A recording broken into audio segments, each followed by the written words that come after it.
What an achievement by Arsenal. After just 9 games in the Premier League, they found themselves sitting in a very comfortable position in the Premier League table. What a fantastic start to the campaign that leaves them just 5th, according to the BBC. This is today's Arsenal News Show.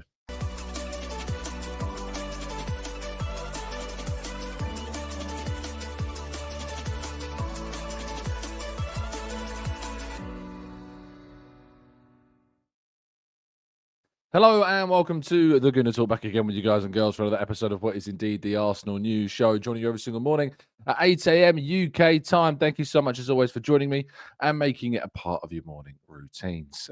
Thank you so much as always for tuning in and listening and leaving your kind words, kind comments and getting involved in the debate and the discussion. As always, we do this show every single day at this very time, 8 a.m. UK. So if you're new to the channel, welcome. And if you're not, thank you for coming back. Good morning to those joining us live in the chat box. We've got this morning Christopher and Jamil and Paul. We've got Shari and Barry. Good morning to Angela and Brian and Panera and Amesy and John. Good morning to you, to Paul, to Tom, to Brad, to Freddie, to Amber Lee. Good morning to you all. Thank you so much for doing so. And Sam, who's gifted 5 memberships out on the channel this morning, of which one of you lucky people were indeed in reception. Thanks for the word. Reception of those memberships. I wonder who it was. Let us know who it was. We'd love to know. Good morning, good afternoon, good evening to you all, wherever you happen to be in this wide and wonderful world. But we come off the back, of course, of yet another victory.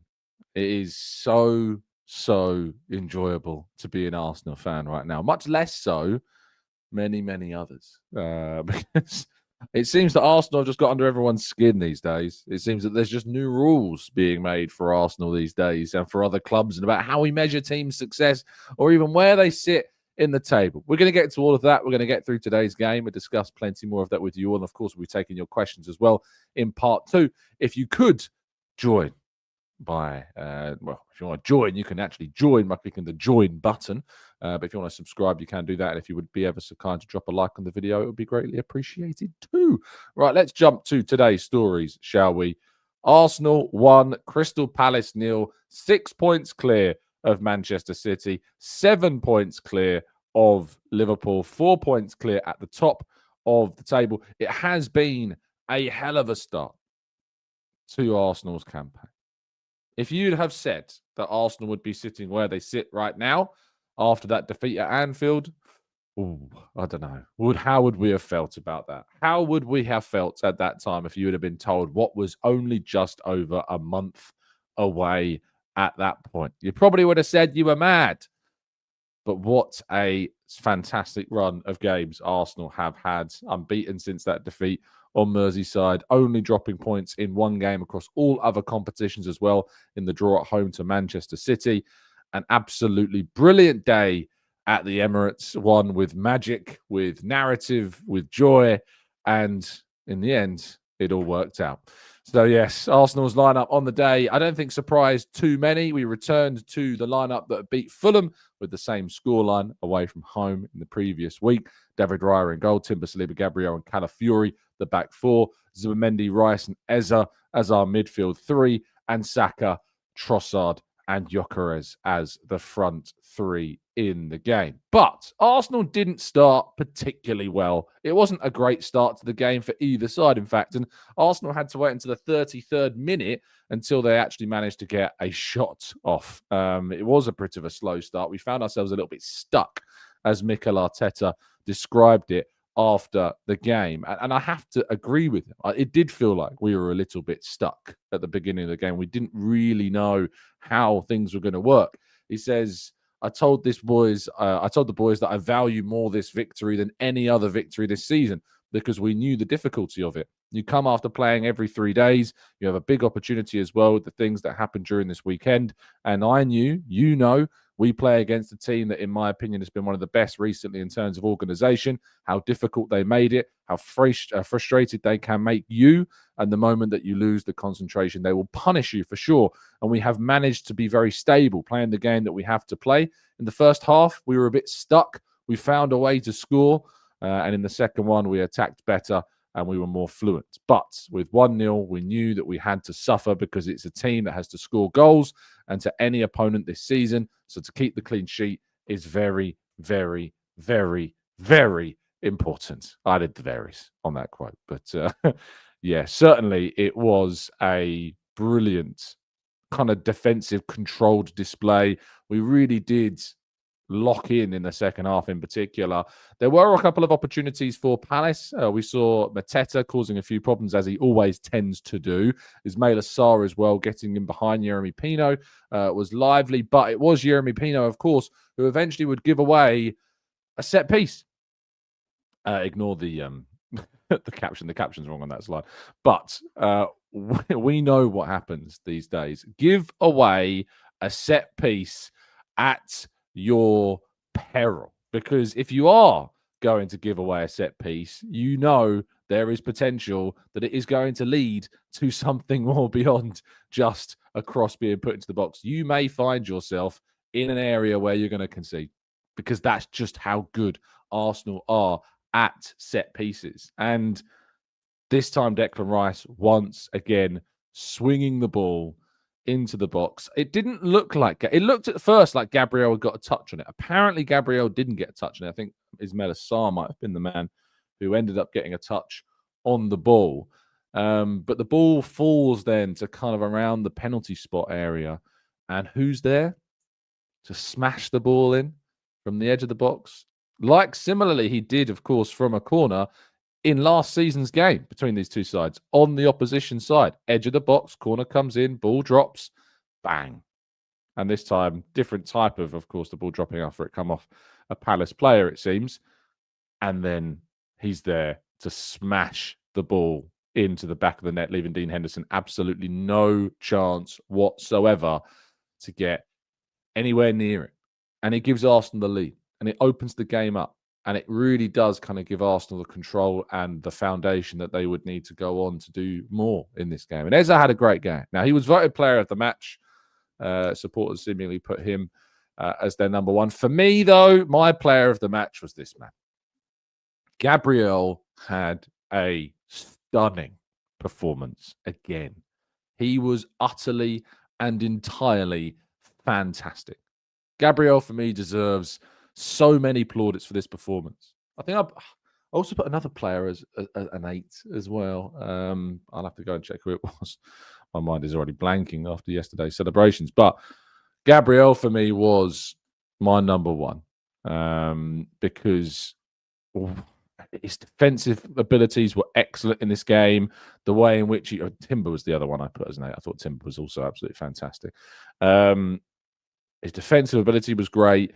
His passing was excellent. There was a brilliant ball in behind, I think, to Trossard down the left flank in the second half that could have potentially led to a goal. It was only Gyökeres waiting for the ball. Maybe could have been a little bit more aggressive. Of course, it was his influence that led the ball to find its way to Eze for the goal. He hit the bar in the second half right at the beginning with a header, of course, very unlucky then. Declan Rice following up with another volley, which Dean Henderson saved very well. That could have easily made it 2-0. Another set piece that came from as well. And of course, he lost his defensive partner at halftime. Saliba coming off with what Mikel Arteta said after the game, unfortunately, seems to be a bit of a knock. In fact, I'll give you the exact quote. He said, he said, well, the first one was Willie that obviously had to be out in the first half. Declan as well was struggling from the first half with a knock that he took. And who was the other one? Ricky as well. So, yeah, let's see how things go. So Saliba, it seems, took a little bit of a knock, had to come off at halftime. Hopefully, it's not too bad. But he said there are two things related to his substitution. So maybe tactical being one, maybe a bit of a fitness issue being the other. Declan Rice also, we'll talk about his injury shortly, but we'll get to that. He then played with Christian Mosquera for the second half. And it's just such a strong display again from Gabriel, who is taking on a leadership role and is part of that leadership team and is just producing some excellent displays this season. He has been our best defender since the start of last season. Over the last, 14, 15 months, Gabriel has been our best centre-half. I don't think there could be too much debate about that either. What a player he has been. But yeah, 4 injuries in the game, really not ideal for Arsenal. They don't seem serious problems, but 4 separate issues were suffered. As I mentioned there, he said Declan as well was struggling from the first half with a knock that he took, and Ricardo Calafiori as well. So yeah, let's see how that will go. So Rice, Saliba, Calafiori, and then some colleagues next to me spotted Martinelli heading down the tunnel straight after the full-time whistle, limping. And Arteta said, yeah, I think so, when he was asked if he's okay. We have to check that one. He was a bit uncomfortable. He said he felt something. We don't know whether it's a muscular issue or not. Tomorrow we will have more news. He was also asked about Saka being, brought off on the 65th minute, having not trained really until at all. He said, yeah, he's been ill. He hasn't trained really. So we didn't know whether he was going to be fit. So he made a big effort to be available today. The doctor was brilliant as well to guide us, to give us the best opportunity as well to be in the best position, possible condition. So he's managed to play a few minutes, but the longer the game went on, he was going to fatigue and a risk of injury, and we didn't want to take that risk. So they took him off. So again, Arsenal suffer 4 injuries in one game. Hopefully they are all just knocks and they're not serious problems. But, I mean, you look at the side that finished that game between Arsenal and Crystal Palace. Arsenal finished the game with a back 5 in the end, which is not something that we've typically gone to at all. But obviously, when you're just leading by a single goal and you need to try and see out the victory, Arsenal ended the game with Jurriën Timber playing kind of far right wing back. We then had Mosquera, Gabriel, and Hincapié, and then Miles Lewis-Skelly as left wing back in the game. We had Zubimendi and Marino playing kind of the 2 defensive midfield roles.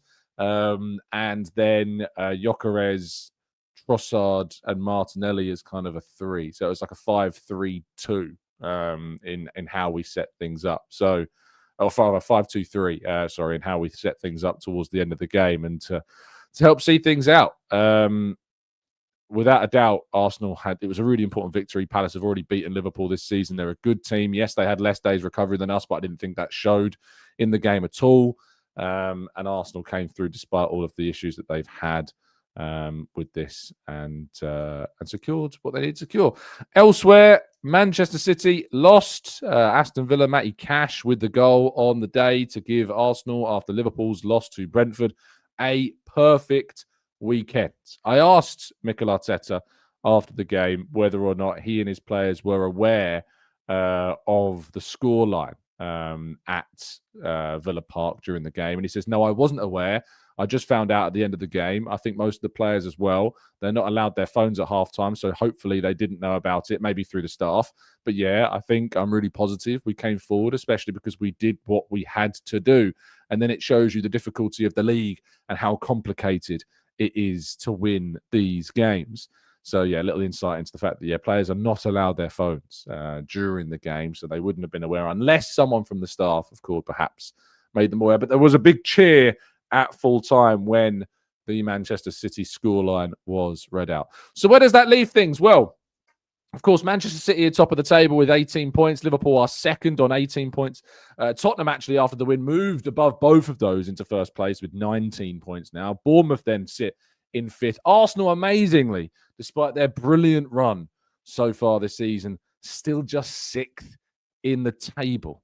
Arsenal, of course, have won all their games bar 2, just the 1 draw, the 1 win, but they've only managed a goal difference of 4. It's kind of mad, isn't it, to see that we're still sitting down in 5th, 6th place in the table right now. Wait, hold on a minute.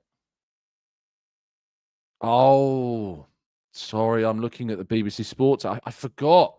I forgot BBC Sport only count goals from open play. My bad. Let me sort this out quickly for you. There we go. That's so much better.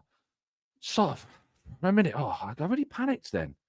Goodness gracious! For a minute, I forgot that actually goals from set pieces count. I didn't realize that they only counted for 0 goals in the actual form of the table. They're kind of just there for fun, just give the crowd a little bit of a cheer in the game if a set piece happens to end in a goal.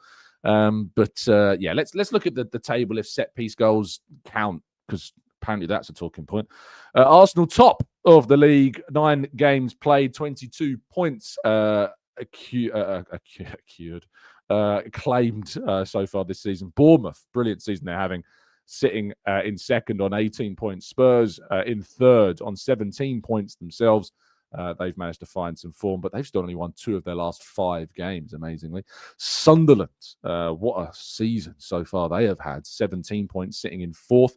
Manchester City and Manchester United, 5th and 6th, joint on the number of points each. How's that for a turn up for the books, hey? 16 points each. Liverpool in 7th on 15 points. Same number as Aston Villa, who are now on 9 points. They've won their last 4 league games in a row. Great record, Unai Emery, turning the ship around from their early season struggles. Chelsea now down in 9th in the table for the team whose fans think they're in a title race. Crystal Palace then drop to 10th in the table on 13 points, same as Brentford, who have moved up to 11th. Newcastle restoring their form with a victory.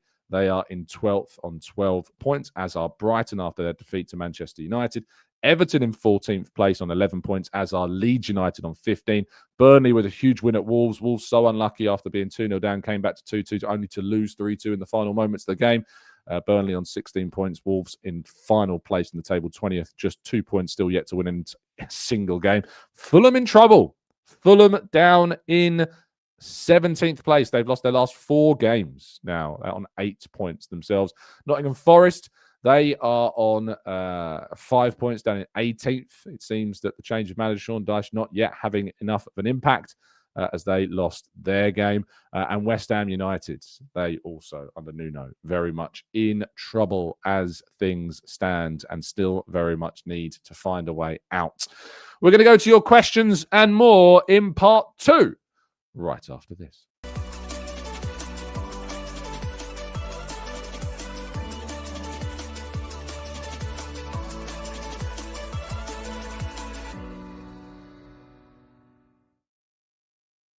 Right, this is indeed part 2 of today's show, where we're going to be tackling some of your questions. So if you've got questions you'd like to throw into the chat box, now is the time to do so. We'll be going through as many of your comments as we can over the next half an hour, I guess.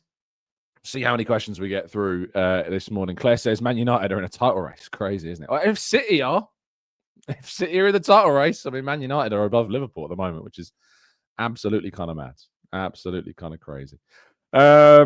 So, yeah, let's see some of these questions in the chat. Ariane says, Palace was also suffering from midweek Conference League match fatigue. That is why that they were not sharp in transition. Sunderland will be really different. They'll be fully prepared the whole week. I think one of the reasons why Man United as well are doing, somewhat better, they've got no European football. So Man United have kind of full week's rest every single week going into their game. So I was quite happy to play them in the first game of the season and then, of course, come away with a victory as well. So certainly one to keep an eye on. Jelly says, should Arsenal aim to lose the Brighton game? No. Byron says, Tom, I personally believe that Pep can't do anything without the very best players in the world in each position. Or is it that Man City are just built around feeding Haaland so much? I mean, Haaland is everything to do with Manchester City. It's why I've never been too keen on the idea of Arsenal moving towards a traditional centre-forward style of centre-forwards. And that's why Gyökeres was not my number one choice. I felt that that's not really the style of centre-forward that this Arsenal team would flourish the most from, where you kind of bottleneck your chances through one person. I think someone told me the other day that Haaland's got 11 goals and then there isn't another player above a single Premier League goal. I don't know if that's still correct, but I think someone said something along those lines to me yesterday. So that's the reality for them. That's the reality that they find themselves in at the moment. Adnay says, we should maintain a mentality that focuses on our performance regardless of whether our rivals win or lose. Absolutely. Hence why winning is a good thing. And that's what Arsenal are still doing. Warsaw Gooner says, how fun would it be if we just keep going 1-0 all season? Imagine the fury from every single fan base. Kunjan says, hi, Tom. In your opinion, when Kai Havertz returns, would the style change to a false 9, which would take us back to the style of play from the last season? No, the style of play wouldn't change from what it is now to last season's style. Last season's style was brought about as a result of Arsenal having so few players available. I mean, Kai wasn't available for half of last season, if you remember, because he was out with that significant knee injury and the surgery they had to undergo. Because it wasn't a knee injury. Was it hamstring? No, it was a hamstring injury, wasn't it? It's currently a knee injury he finds himself having to recover from. So yeah, it's not a case of the style of play going back to last season. But at the moment, if Kai was to return and get fully fit, I think he'd have a very good chance of getting back into the starting 11 of this team. Rich says, we've got a run of supposedly easier games now.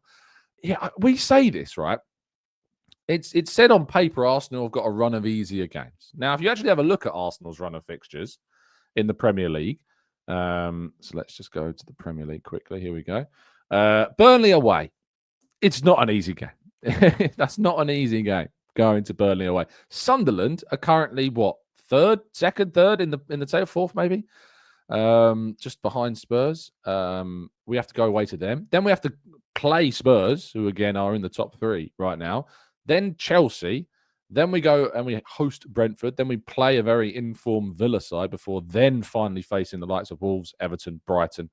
So yeah, there's no easy game in the Premier League. There are easier games than others, but there is no easy game in the Premier League. But we need to continue to find this run. We need to continue to find this kind of route forwards, and we'll see what happens. Kabungo says, Tom, you support Arsenal. The wifey is Charlton. Who will your kids support? Yeah, we will face that problem when it comes. It's not something that's been decided. Boss says, why do people keep getting onto Arsenal saying we keep relying on set pieces? Our set pieces are an asset. If other teams are getting jealous, then they need to get better at set pieces. It's because it's Arsenal, mate, and it's because it's working, and it's because supposedly it's a reliance. It's not. Arsenal aren't reliant on set pieces. Arsenal set pieces come from their work in open play. So it's just a part of the game. If you can't defend them, if you can't deal with how good Arsenal are at them, that's a you problem, not an us problem. Ken says, isn't it crazy how well Mosquera has slid into our back line? Watching him play makes it look like he's been there for years. Yeah, he was beaten for pace by Eddie Nketiah, but obviously that was quite soon after he had entered the game. So outside of that, he was very calm, dealt with things very comfortably, but there was a little bit of an error there in kind of his positioning, which put him on the back foot in that, and that could have led perhaps to a bigger chance than it did. But thankfully, no issues there. Steve says, is the opposition not more to blame, worthy for boring matches by setting up in low blocks when playing Arsenal? Well, I mean, it seems the low blocks aren't working and that clubs need to try and find a way. Maybe if they came out and attacked Arsenal a bit more, they might have more of a chance of getting a result, but it's not working, whatever they're doing against Arsenal right now. Charles, there's a lot of people against us in this league, and it's so shocking. The rest of the Premier League teams, pundits, ex-players, rival fans, etc.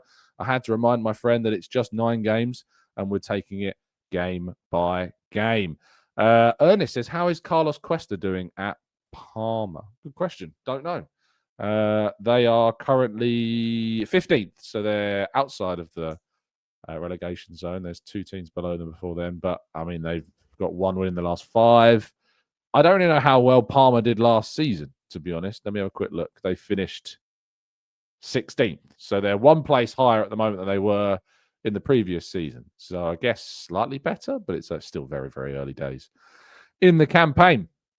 Someone told me a mad stat yesterday about Arsenal, and I was saying it to some good friends of ours. I was enjoying some post-match food with some TGT OGs, Ola and John and Mike, of course. It was great to see them yesterday and to share some foods and some celebrations after the victory. And I let them know, they didn't know this, but I asked them the question. And I'll ask you this question, I won't tell you. But who is the last team to have scored more than 2 goals against Arsenal in a game? Who are the last team to score more than 2 goals against Arsenal? I'll give you another clue in a moment if none of you seem to get it. But who are the last side that managed to score 1 2? Oh, I think you maybe already know this stat. It seems you know this stat. You know this already.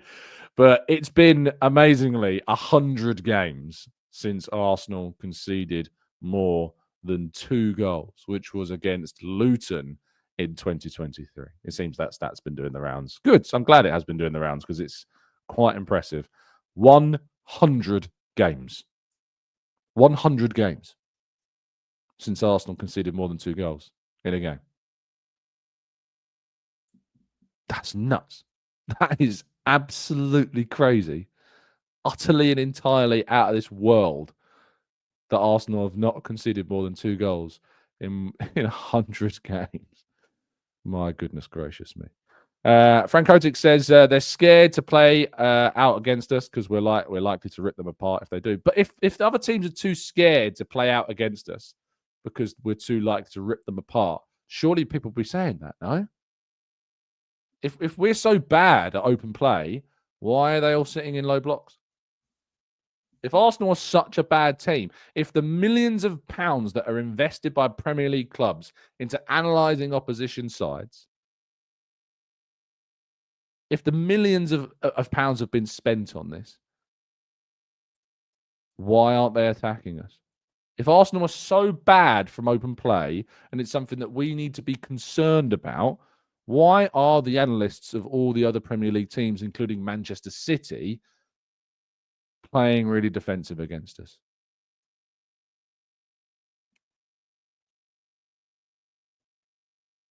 You tell me. You tell me. I don't know. I have no idea. Samuel says, Tom, do you expect we'll see a big raft of changes from the Brighton game in midweek? It's quite exciting to think about all the changes that could feasibly make and still trot out a strong team. I think we'll see a lot of changes, yeah. I think Hincapié will play. I think Lewis Skelly will play. I think Marino will play. I think Norgard could play. I think Ben White could play. Kepa will probably play. Dauman. Will Dauman get an opportunity? Waneri? There's a lot of difference that we can potentially see in that team, but maybe not too much. But it depends on the situations regarding the fitness of players. We'll hear from Mikel Arteta in his press conference on Tuesday. I was told the other day, a colleague of mine was saying that when Arsene Wenger was manager, they didn't really tend to do press conferences before many League Cup games. Now, obviously, they're not. You don't have to do a press conference, was the interesting fact I was told. You don't have to do a press conference, apparently, before like a League Cup game, but Arteta has always been up for doing them. So even though, people talk about his frostiness in press conferences and maybe he doesn't necessarily always like facing the media, but he doesn't have to do a press conference before League Cup games. But I've never known him to not, for like a home game where there's a decent gap between games where they can fit one in, to not do one. So fair play to him for still doing them. Shay says, honestly, these stats mean nothing without silverware. History won't remember who had the best defensive records. Yeah, it's more for context during a season. It's not about, no one's sitting at the end of a season going, yeah, but this. Yeah, but that. I absolutely get where you're coming from, but it's more about context during. It's context. That's all that it is. It's just context about what Arsenal are doing. It's why when you get into debates about Arsenal, about the manager, that you've got kind of these weapons, if you like, to be able to use in those arguments. As I've said time and time and time again, the reason why I'm still very much on this Arteta train is because I feel that we've got the coach that's going to take Arsenal to not just a title, but titles, trophies, plural. And we haven't won them yet, but I mean, I always like doing a quick check on the odds after a weekend of action. Arsenal are now 4-9 on to win the league. City are 5-1 across the fair few. Liverpool 7-1. Some have even got them as far back as 8-1 to win the Premier League. And this has been coming. This has been the organisation, the style, and having the resources that Arsenal now have to deal with the situations that they are facing has been coming. So let's hope that it continues. Darius says it's going to be interesting seeing the bench on match days when everyone is fit. Yeah, I know. Amazing, isn't it? Chris says there should be 2 awards. A, man of the match for the player whose contribution had the most significant effect on the game. And B, the player of the match for the player who bossed. Is it just the performance of the match? Could you have the performance of the match and the man of the match? I guess that could be the way of doing it. But I kind of know where you're coming from. Bako says, Tom, do you see any parallels between how teams used to set up against Man City and now against Arsenal, basically hold on for 90 minutes and not go all out, looking forward to easier fixtures? Yeah, I mean, are Arsenal being seen as a game where it's very unlikely you're going to get much from that? And so are they then focusing their attentions on other games? That's certainly something that Manchester City benefited from. Palace aren't one of those teams. Palace are a team that will go for it in any game, and they showed that. And I was impressed by Palace's performance. I think Arsenal were tested yesterday and had to deal with plenty of threat from Palace, who were going to be a decent side. They are a decent side. They've got a lot of very good players.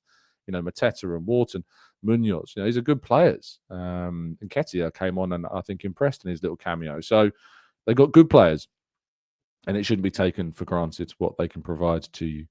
Wes says, Tom, I'm delighted with where we are and love the fact that we're capitalising when our rivals drop points. I believe, unlike all the rivals, salty fans that are having meltdowns, that there are still many games left. Patrick says, Tom, why are you denying that we're bad from open play? 17th for open play league goals is pretty poor for a squad of our talent. Why not accept it's failing and try to improve instead of ignoring it? Patrick, because that's not true. And I know that, Patrick, it is in your DNA, it seems, to kind of point to the negative as you do on many occasions. But the reality is that all the set pieces that Arsenal score from come from open play. Those moments that we get to score goals from free kicks, from corners, from wherever, they come from open play. We've just put 4 past Atletico Madrid, 2 of which those goals did come from open play. And it's the fact that how teams sit up against Arsenal. Arsenal might sit 17th in the table, but I'd guarantee you that they probably sit first or second when it comes to the opposition and how low their lines are as they face Arsenal. Who is facing the lowest blocks in the league? Arsenal. It really is simple as that. Liverpool aren't facing as many low blocks as us because of the way they play. Because Liverpool are such a frenetic, chaotic team, and the reason why they've lost 4 or 5 of their last 6 games is as a matter of fact because of how they play. Arsenal strike fear into every single team that they come up against. And I think it's also fair to point out as well some of the other teams as well, and some of the other elements of this. You think about the Leeds game. Second game of the season. Leeds tried to attack Arsenal. What happened? 5-0. And when you have that happen in the second game of the Premier League season and you see a team try and be a bit brave, see a team try and go for Arsenal, and they get 5 put past them, how many of them were from open play? I'm sorry, but it's just absolutely hilarious that there is comments of that level of seriousness really saying that we're supposedly ignoring a failure from open play. Because where are the set pieces coming from, mate? Where are all the shots coming from? Where are all the shots on target coming from? Against Fulham, we should have beaten them by plenty more because of the shots that we had from open play, that Gyökeres had created for him from open play. It is mad to me always when you get even Arsenal fans, sadly, that just still try desperately, like they're clinging to the edge of a cliff to find some way of talking disparagingly about Arsenal sitting 6 points clear of City, 7 points clear of Liverpool, and yet they're still trying some way to tear us down, some way to create this negative agenda. It's pathetic, is what it is. It's pathetic. You need to learn to enjoy football. You need to learn to enjoy the game. Your team are top of the league. They're so far clear of these other teams at such an early stage. Things could change later on. We might get worse. Our open play might suffer. It might not. It might stop creating as many chances. It might stop creating as many set piece opportunities. And until that point comes, if it ever does, I'm going to enjoy this. I'm going to enjoy Arsenal winning and winning and winning and being top and our rivals losing. I'm going to enjoy that. So I just couldn't get in that mindset. I feel for you. I do. And I hope things somehow change so that you can see it. Because at the moment, I wouldn't want to be in your headspace. I really wouldn't. Seth says, I understand the frustration due to the disappointment from recent campaigns, but why would people want Arteta out? For those that do, who would you... I'm not even going to entertain the idea of a discussion about the manager. I'm not even going to entertain it. It's not even it's not a conversation. It is not a conversation to have. It's just not. Anyone having that conversation about the Arsenal's manager at this point, I honestly, where on earth is the mindset? Where are your standards? We're top of the league and people are talking about a manager debate. Earl says, I see a lot of supporters asking all Arsenal fans to forget the negativity and get behind Arteta and the team 100% online, but mainly in the stadium for a better atmosphere. I mean, the atmosphere yesterday wasn't great. Like, I'll be very honest. It wasn't a great atmosphere. It wasn't a great game. The game was not a good game. Like, to go from what we saw against Atletico, that was a great game. The Atletico, not just because we won 4-0 and we battered Atletico Madrid more than they've ever been battered in a European competition, I think. That's the biggest score, and I think they've lost against 4-0. Not just because of that, but because I think that the frenetic nature of that game really got the crowd on side. The way Atleti play, the way Simeone is, that got the crowd going. It was an evening game as well, which I think sometimes contributes to a 2:00 kickoff in the afternoon on a Sunday. There's less, and I think that transmitted in the crowd. So there you go. Steve says because some fans hate Arteta more than they love Arsenal. It's a sad state of affairs, isn't it? Again, I'm not gonna entertain questions around the manager. It's mad to me that people are even thinking about that. Steve says we kept giving the ball back and side passing against Palace. 2 games have played crap and we've struggled to beat them. I mean, they're a good team, Steve. Palace are a good team. And yesterday was probably our weakest performance since Old Trafford. Probably our weakest performance. And yet we were still dominant. We still limited them to very little. We still had 3 very good chances and should have won by more in the game. But Palace are a good team. I think people are so arrogant sometimes to forget that 2 teams play the game. We're so focused and blinkered on Arsenal. Like Fulham the other week, like we created so much against them. Fulham have been attacking sides all season. They were unbeaten at home until we played them. And yet all the focus again was on the fact that Arsenal scored from a set piece. It's nuts. It is nuts. Seth says, thanks, Tom. The fact that there is particularly no manager on the market that can come in to replace Arteta. Oh, it's crazy. Wes says, Tom, I said that to Mr. W as was moaning at the same time. It's a hard watch, but I said that's... How can it be a hard watch winning? How can your team winning all the time be a hard watch? This season for me has not been a hard watch.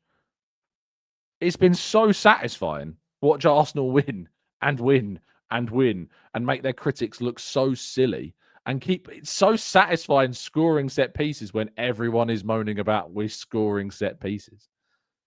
It's so satisfying. I don't get this hard watch thing. I don't understand it. I really don't. I feel so secure. I've never felt more secure watching Arsenal. I've never been able to go into games like I have this season with such a level of confidence that not only are we going to win the game, but that we're barely going to see any opportunities against us. We're barely going to feel nervous when the opposition are coming so close to our goal, if they even get anywhere near our goal. Do you know what I mean? It is mad to me. It is so mad to me that there's still this, and I think it does come from an element of hangover from previous seasons. That I think that what some are doing, and I think it's more of a genuine thing than an agenda thing, is that there's a concern that we've obviously been so close in the past. So what is it that might undo the potential of winning it this season? What might it be that undoes our hopes and dreams for this season? So we look and we dig and we try and find something that we can talk about that might be the vice for us. And it seems that at the moment, for some people, that's open play. For me, it's a horrific injury crisis. That would be the number one thing for me, because Arsenal have already lost so many key players this season and yet still have done what they've done. Bear in mind, people talking about open play. We've lost our biggest creator for a huge chunk of this season. We've then lost our next biggest creator for the next largest chunk of the season in Saka and then Odegaard. We've lost our other centre-forward option, who also is a big creative force for us when he's on the field as well. We've lost Saka's replacement when he's not available for 2 months in Noni Madueke. And now it seems in one game we've lost 4 players. Hopefully none of them are serious and they're just knocks. But this kind of lack of context, lack of kind of consideration for those extra elements. And it's not a case of like, we could do more from open play, but it's fine because we're going to get those players back that offer us so much from open play soon. So, the scope for Arsenal's ceiling to be higher is there already. It's not that. It's a little bit strange. Wes says, exactly, I totally agree with you. I told him to enjoy where we were and what we are doing, and I compared it to when the George Graham team that was almost impossible to score against, and I'll take that all day. George Graham was in attendance yesterday to watch 1-0 to the Arsenal. Matt says, I appreciate that some fans are just trying to protect themselves from potential heartbreak of not winning the league. And that's the only thing that I can think can save anybody, really. And Soup says, I think part of it comes from how we have previously won titles under Wenger. Most of us see that as a benchmark, and our assessment of chance creation is based on that. Football's not like that anymore. The league's not like that anymore. Arsenal played a style of football under Arsene Wenger that was gorgeous, beautiful, amazing. But football's not like that anymore. The league isn't like that anymore. The investment into analysis of teams, into how to set up against them and how to stop them and how to prevent them from doing what they do well has evolved to a level that football analysts at that point, I don't think, had any way of being able to replicate because of the data that's available, because of the insight available, because of the technology that's available, because of the assessment that's available from then until now. Assessment in football, the way the tactical element of the game has changed so dramatically in the last 25 years that if the Invincibles played a Premier League season as they played it in that season, I would be shocked if they would play and be able to play the way that they did before. Because the reality is that the Invincible style of play would be analysed and found out, and teams would low block it, and teams would be able to stop it and be frustrating it and maybe hit them on the counter more. It's just such a different game now. It's such a and to be fair, we probably wouldn't even play that way. We wouldn't really play that style because football, as I say, is a different thing. Football was different then and it's different now. You can't template watching Arsenal back in those times onto how they play now. Because if we're being honest, like Pep Guardiola's Barcelona and the style of football that they played and the philosophy of the Johan Cruyffs of this world that he took under his wing at Barcelona, that Barca team with Messi and Xavi and Iniesta, and they had players of this talent to be able to create that football. The Barcelona today still play good football, but it's not like that football. There's elements of it. There's echoes of it, but it isn't that football because that football isn't a thing anymore. Times change. Football evolves. Football goes from one to another. And if you're expecting Arsenal to play that style of football in 2025 and to get the results that that Invincibles team got back in 03-04, you're going to be disappointed. You are going to end up being somewhat disappointed. All that matters to me is that Arsenal win. All that matters I don't care how they do it. I don't care what has to happen for them to do it. If they win, that's all I care about. I disagree with Jordan, who we had on the other day. For me, that's Arsenal's history is bigger than just Arsene Wenger's period. And the brilliant football that we played during that time, we've had great players going back through the 70s with Liam Brady, going back even further than that. But at the end of the day, that period, that football is a part of Arsenal's history, but it isn't Arsenal. Arsenal are a club of success. Arsenal are a club of titles spreading back decades and decades and decades into the past, where different managers have won with different philosophies during different eras of the game. And this is a new era of the game. And this is a new period of the sport. And if Arsenal win the league and they don't do it because they haven't, or they do it because they haven't necessarily played open football that's left us vulnerable, that teams have then capitalised on, but we've been so solid that we've gone on to win the league regardless. I don't care. I don't care how Arsenal win the league as long as they win the league. And at this point, where we are after 9 games, so early, so early in the season, but I will be disappointed. Very, very, very, very disappointed. I'm worried that the fear that I've got is that this pressure to do more from open play, to try and be more open, to be less compact, less organized, so that you can express yourself a bit more and be a little bit more unpredictable and commit more players forward and break from the structure to create some beautiful, nice triangles and passes. My fear is that the pressure for Arsenal to do that actually has a negative impact. Is that actually that pressure gets to the point where Arteta goes, right, we'll prove them wrong. We can do both. We can be this compact, rigid, industrious, yet clinical, efficient machine, and at the same time we can play open, beautiful football that entertains, that's risky. And that's the only real worry I've got with Mikel. It's not a big worry, I guess, because I don't think he would do that. But that's my worry, is that we try and do both. And as a result, we falter. So I really hope that that's not the case, because I genuinely feel like this is a blueprint for absolute dominance in the game.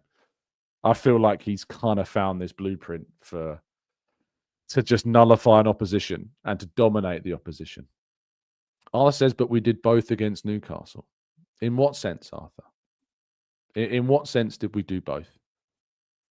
Because if we're saying like we did both of our goals crosses into the box and headed finishes. So what's this element of we did both against Newcastle? So I'd love to know more, because I think that the elements you're saying that you feel we've done both, I think we've done them in every game. Every single game. Ian says, I'm sorry, what? Mikel Arteta, surely if he is a good manager, he can't be thinking like the critics. That will be ridiculous. Yeah, and that's why I don't think it will happen. As I said, that's what I don't think it will happen. It's just there. It's just something to just be aware of. I don't think that will happen. But yeah. Beam says, what I don't understand is that Angeball at Spurs was praised when it was an unsustainable style of play. But when Arsenal do the polar opposite, to be unbeatable, they get criticised for it.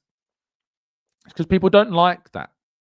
People don't like it. People don't like that this football that isn't, getting people on the edge of their seats and isn't entertaining them is winning. People don't like it. That's why you've got Jamie Carragher talking about long throws now being copied by loads of teams in the league and succeeding against Liverpool as Brentford did. You get loads of pundits. I don't need to go and name them all. You know exactly who they are. They don't like it. It's not as fun. It's just not as fun. But neither was City winning 5 of 6 titles from an outside perspective. But I bet it was bloody great if you were a City fan. I bet it was great if you were a City fan. But and that, as we talked about earlier, someone left a comment earlier saying, do you feel Arsenal are kind of getting into the space where teams almost have surrendered before the game even starts because they know they're just going to get so little and they're probably going to concede from a set piece? And I hope that they are. I hope that other teams are getting into the mindset that they had when City were being so dominant, where you would almost see the team having surrendered after 10 minutes, that they just knew that they were going to lose and they were going to focus on the next game because it was more winnable than this one. I hope other teams get into that mindset. I think we'll start to grow and get more joy and score more goals if that happens. So, yeah, I sincerely hope that that's the case. Gunnar says, no need to change a winning strategy until it fails. Ty says, George Graham 1-0 to the Arsenal, boring tag, not right. 89, we were top goal scorers in the league. And in 90, we were second top scorers, 3 behind Liverpool, but conceded 18.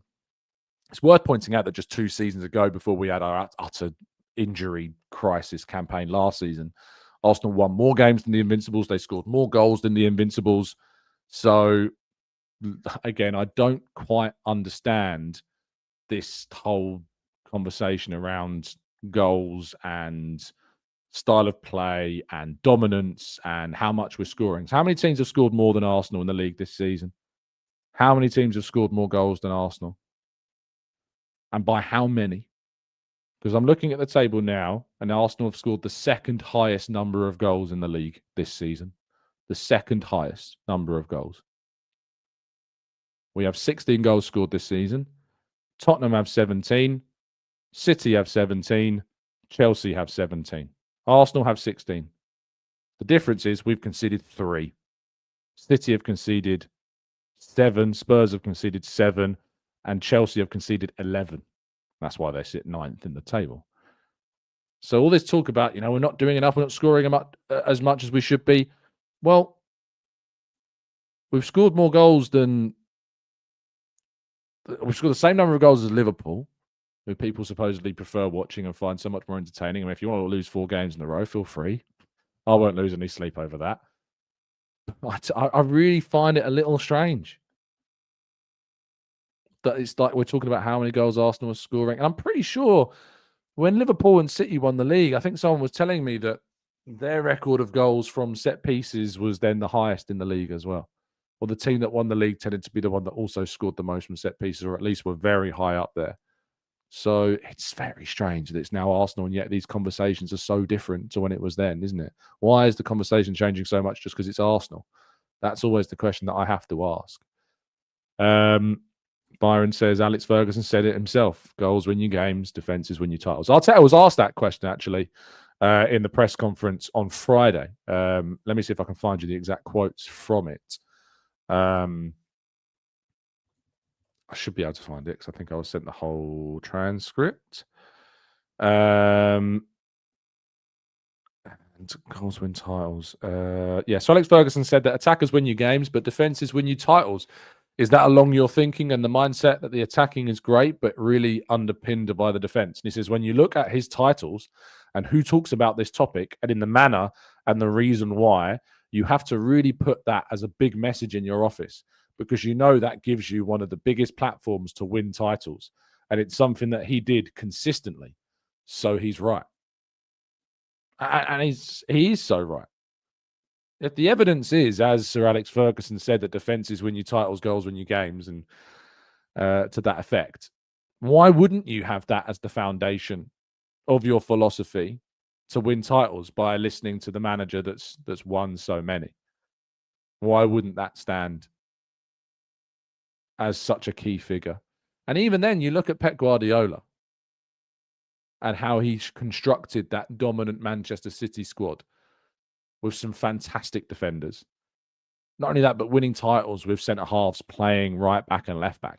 Whether that was Nathan Ake or Manuel Akanji, bringing in utterly titanous centre-halves like Ruben Diaz, bringing in Rodri, who then went on to win the Ballon d'Or, a defensive midfielder in a Pep Guardiola system, being the Ballon d'Or winner.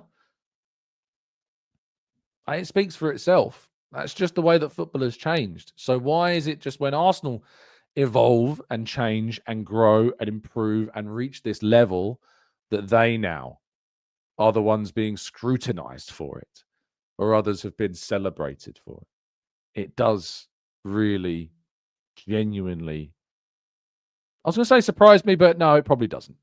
It probably doesn't surprise me, to be fair.